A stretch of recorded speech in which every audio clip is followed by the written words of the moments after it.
US में H-1B visa और skilled work programmes में बदलाव ने इंडियन प्रोफेशनल्स के करियर प्लान्स को सीधे इम्पैक्ट करना शुरू कर दिया है।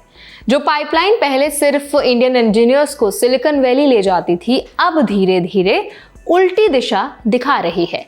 H-1B वीजा में अनसर्टेनिटी की वजह से कई प्रोफेशनल्स अब यूएस की बजाय इंडिया और अदर देशों की तरफ देख रहे हैं। तो आज इस वीडियो में हम स्टेप बाय स्टेप समझेंगे। पहला तो H-1B वीजा और यूएस टेक जॉब के रोल्स क्या क्या हैं, उनके रूल्स क्या क्या हैं। दूसरा, रीसेंट चेंजेस की वजह और इंडियंस पर असर। तीसरा, इंडियन टैलेंट को किन चैलेंजेस का सामना करना पड़ सकता है। और चौथा, ऑल्टरनेट पाथवेज और इंडिया लौटने के फायदे। इसके साथ ही हम बात करेंगे प्रिकॉशंस, स्ट्रैटेजीज जिससे करियर और वीजा रिस्क से बचा जा सके। तो चलिए फिर जल्दी से वीडियो को स्टार्ट करते हैं। हाय, मेरा नाम है वर्षा दुबे और आप मुझे देख रहे हैं एनबीटी टेक एड पर।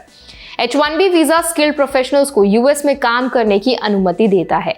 इंडिया हमेशा इस प्रोग्राम से सबसे ज्यादा बेनिफिट लेता रहा है। बहुत से इंडियन ओरिजिन टेक लीडर्स जैसे गूगल सीईओ और माइक्रोसॉफ्ट सीईओ सत्य नडेला इस प्रोग्राम के जरिए यूएस पहुंचे। लेकिन हाल ही में वीजा एप्लीकेशन फीस का बढ़ना, टफर एलिजिबिलिटी रूल्स और हाइटेंड स्क्रूटिनी ने यूएस करियर्स को अनप्रिडिक्टेबल बना दिया है।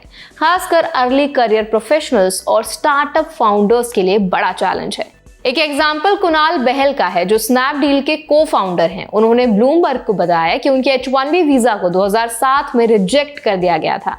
उस वक्त उनकी यूएस करियर बहुत अचानक से खत्म हो गई और उन्होंने इंडिया लौटकर स्नैपडील की को फाउंडिंग की। उन्होंने कहा, such decisions are one sided and irreversible, यानी वीजा रिजेक्शन इरिवर्सिबल होता है और लार्जली एम्प्लॉयर या USCIS के डिस्क्रिप्शन पर डिपेंड करता है। ये दिखाता है कि यूएस में अर्ली करियर वर्कर्स के लिए प्लानिंग और रिस्क मैनेजमेंट कितना जरूरी है। लिंक्डइन और इंडस्ट्री डेटा से पता चला है कि लेट 2025 में इंडियन टेक प्रोफेशनल्स के इंडिया लौटने की संख्या में लगभग 40% का इजाफा हुआ। कई ग्लोबल कंपनीज जो पहले इंडियन इंजीनियर्स को यूएस में हायर करती थी, अब डायरेक्टली इंडिया में ऑफिसेस और टेक सेंटर्स खोल रही हैं। For example, ANSR Inc. के को फाउंडर विक्रम आहूजा ने बताया कि H-1B होल्डर्स की एप्लीकेशंस में 35% का सर्ज देखा गया है और उनकी कंपनी ने पिछले 12 महीनों में इंडिया में 38 टेक सेंटर स्थापित किए। H-1B वीजा और यूएस इमिग्रेशन रूल्स के तहत स्किल्ड वर्कर्स को एम्प्लॉयर स्पॉन्सर्ड वीजा के लिए अप्लाई करना पड़ता है। USCIS डिस्क्रिशनरी अथॉरिटी रखता है, यानी डिसीजन लार्जली ऑफिसर डिस्क्रिप्शन पर डिपेंड करता है। वीजा एप्लीकेशन में प्रॉपर डॉक्यूमेंटेशन, एम्प्लॉयर प्रूफ और कंप्लायंस बहुत जरूरी है। इनकम्प्लीट या इनएक्यूरेट एप्लीकेशंस रिजेक्ट भी हो सकते हैं। इसीलिए जो इंडियन प्रोफेशनल्स यूएस में हैं, उन्हें अपनी वीजा स्टेटस और एम्प्लॉयर डॉक्यूमेंटेशन हमेशा अपडेटेड रखनी चाहिए। अब इंडिया लौटने की अपॉर्चुनिटीज पर ध्यान देते हैं। AI और टेक स्टार्टअप्स के लिए इंडिया में डिमांड बढ़ रही है और इसके साथ ही काफ़ी सारे ऐसे लोग हैं, यूनिवर्सिटी ग्रेजुएट्स हैं, जो बेंगलुरु में AI ड्रिवन स्टार्टअप में काम करना चाहते हैं और उन्होंने $1 मिलियन का प्री सीड फंडिंग भी रेस कर ली है। उनका कहना है कि इंडिया में डेवलपर्स की क्वालिटी और इनोवेशन का स्कोप बहुत बड़ा है। इसका मतलब ये है कि इंडियन टैलेंट यूएस में नौकरी ना मिलने पर इंडिया में भी स्ट्रॉन्ग करियर ऑप्शंस पा सकता है। इंडियन प्रोफेशनल्स के लिए प्रिकॉशंस भी जरूरी है। सबसे पहले अपने वीजा डॉक्यूमेंट्स और एम्प्लॉयर प्रूफ्स हमेशा सही और कंप्लीट रखें। दूसरा, H-1B या वर्क वीजा के रूल्स समझें और हर स्टेप केयरफुली प्लान करें। तीसरा, ऑल्टरनेट पाथवेज एक्सप्लोर करें, जैसे इंडिया में स्टार्टअप्स, यूरोप, ऑस्ट्रेलिया या सिंगापुर में स्किल्ड वीजास। चौथा, USCIS की ऑफिशियल अपडेट्स और लीगल एडवाइजरी रेगुलरली फॉलो करें।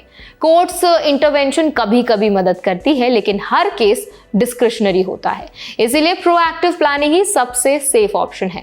अब बात करते हैं की टेकअवेज की। तो देखिए, की टेकअवेज के तौर पर H-1B अनसर्टेनिटी और रीसेंट पॉलिसी चेंजेस ने यूएस टेक टैलेंट पाइपलाइन को काफी इंपैक्ट किया है। अब इंडियन इंजीनियर्स और startup founders career options India और अदर कंट्रीज में एक्सप्लोर कर रहे हैं। यूएस में वर्क वीजा लार्जली डिस्क्रिशनरी है, लेकिन इसीलिए इन्फॉर्म्ड और प्रिपेयर्ड रहना बहुत जरूरी है। प्रॉपर डॉक्यूमेंटेशन, ऑल्टरनेट पाथवेज और अवेयरनेस आपको सडन चेंजेस और करियर रिस्क से बचा सकता है। तो अगर आप यूएस में H1B या स्किल्ड वर्क वीजा पर हैं तो करंट रूल्स और चेंजेस को समझें। अपने करियर को सिक्योर करने के लिए प्लानिंग, डॉक्यूमेंटेशन और ऑल्टरनेट ऑप्शंस एक्सप्लोर करना पहले से ज्यादा जरूरी हो गया है। इंडिया में भी अब अपॉर्चुनिटीज बढ़ रही हैं, इसीलिए अगर यूएस अनसर्टेन हो रहा हो तो इंडिया लौटकर या ग्लोबली डिस्पर्स टैलेंट स्ट्रैटेजी अपनाकर करियर सेफ रखा जा सकता है। तो आई होप ये वीडियो आपके लिए हेल्पफुल रहा होगा। अब इस पूरे वीडियो पर आप क्या ओपिनियन रखते हैं, आपकी क्या राय है, आपकी क्या सोच है, हमें कमेंट्स में जरूर बताएं। ऐसे और भी वीडियोस के लिए, इन्फॉर्मेशन के लिए, अपडेट्स के लिए हमारे चैनल NBD Tech Ed को भी जरूर सब्सक्राइब करें।